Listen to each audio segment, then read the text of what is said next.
द्वितीय राजावली अध्याय 19 एथिरे हिजकिया राजा ताहा शुणन्ते आपणा वस्त्र चिरी और अखा घोड़ी होई सदाप्रभुଙ୍କ गृहକୁ गले।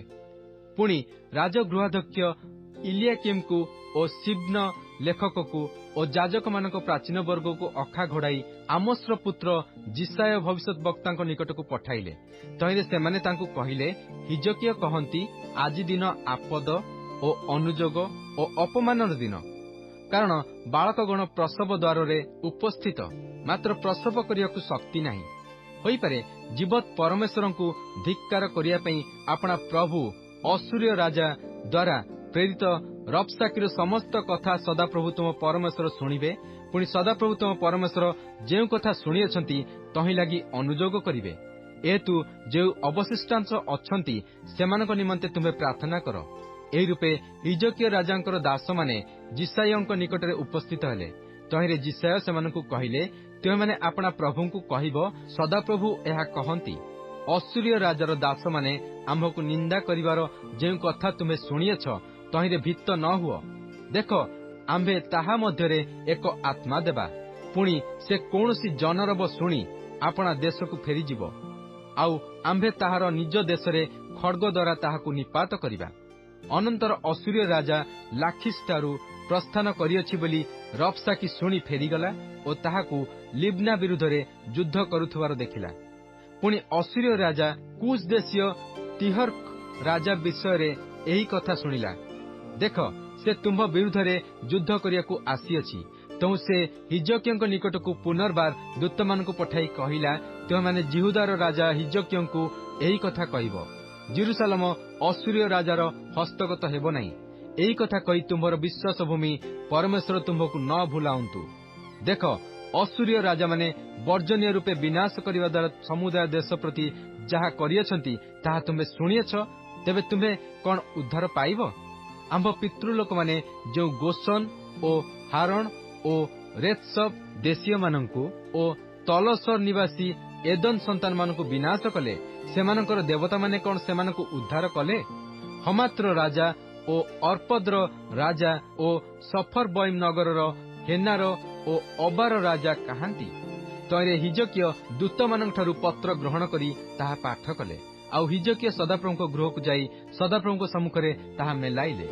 आउ हिजकिया सदाप्रभुଙ୍କ ସମ୍ମୁଖରେ प्रार्थना करी कहिले, हे किरुबगण उपरे उपविष्ट सदाप्रभु इस्राएल परमेश्वर, तुम्भे केवल तुम्भे पृथ्वीस्थ समुदाय राज्यर परमेश्वर अट। तुम्भे स्वर्ग और पृथ्वी निर्माण करियछ। हे सदाप्रभु आपणा कर्ण डेर ओ शुण। हे सदाप्रभु आपणा चक्षु फिटा ओ देख। जीवत परमेश्वर को धिक्कार करिया पई सन हेरिब जहा कही पठाइछि ताहार सेही कथा शुण।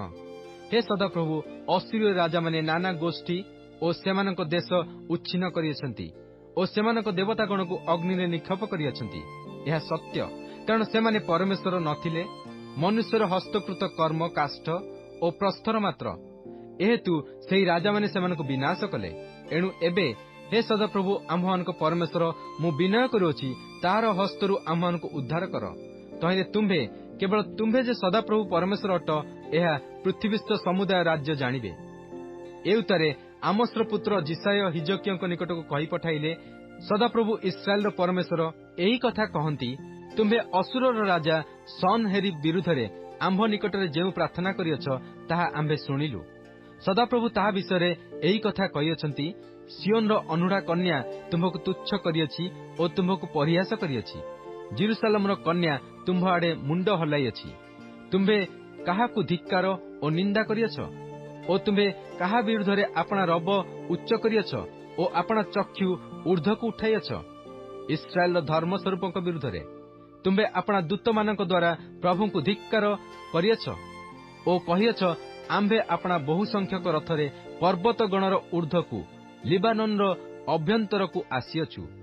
आउ आम्भे तहिर उच्च एरस वृक्ष ओ तहिर उत्कृष्ट देवदारू वृक्ष सब काटी पकाइबा।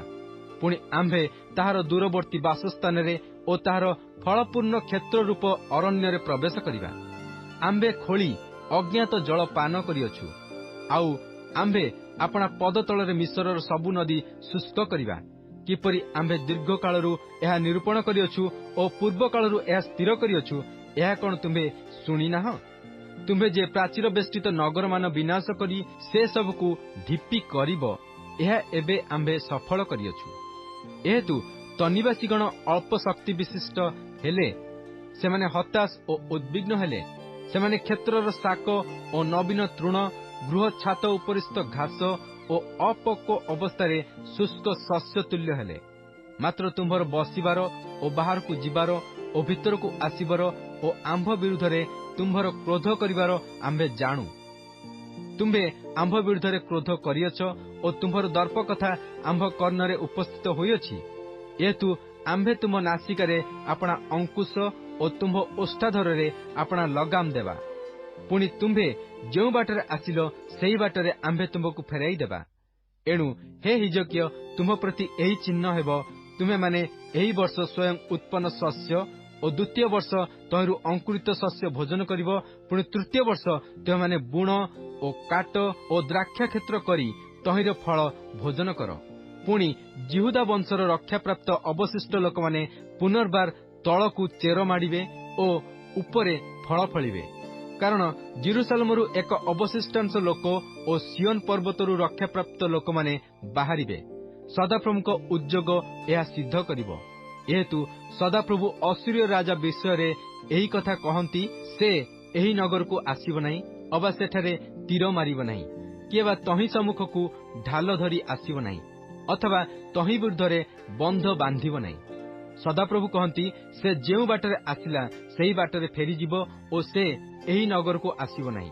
କାରଣ ଆମ୍ଭେ ଆପଣା ସକାଶୁ ଓ ଆମ୍ଭ ଦାସ ଦାଉଦ ସକାଶୁ ଏହି ନଗରକୁ ରକ୍ଷା କରିବାକୁ ସପକ୍ଷ ହେବା। ଅନନ୍ତର ସେହି ରାତ୍ରି ସଦାପ୍ରଭୁଙ୍କ ଦୂତ ବାହାରି ଅଶ୍ଶୂରମାନଙ୍କ ଛାଉଣିରେ 1,85,000 ଲୋକ ସଂହାର କଲେ। ପୁଣି ଲୋକମାନେ ଅତି ପ୍ରଭାତରେ ଉଠନ୍ତେ, ଦେଖ, ସେ ସମସ୍ତେ ମୃତ ଶବ ହୋଇଅଛନ୍ତି। ତହିଁରେ ଅଶ୍ଶୂରର ରାଜା ସନ୍ହେରିବ୍ ପ୍ରସ୍ଥାନ କଲା ଓ ଫେରିଯାଇ ନିନିବିରେ ବାସ କଲା। ଏଥିଉତ୍ତାରେ ସେ ଆପଣାର ନିଷ୍କକ ନାମକ ଦେବତାର ଗୃହରେ ପୂଜା କରିବା ବେଳେ ତାହାର 2 ପୁତ୍ର ଅଦ୍ରମେଲକ ଓ ସରେତ୍ସର ତାହାକୁ ଖଡ୍ଗରେ ବଧ କଲେ। ତେଣୁ ସେମାନେ ଆରାରଟ ଦେଶକୁ ପଳାୟନ କଲେ। ପୁଣି ତାହାର ପୁତ୍ର ଏସର ହଦୋନ ତାହାର ପଦରେ ରାଜ୍ୟ କଲା।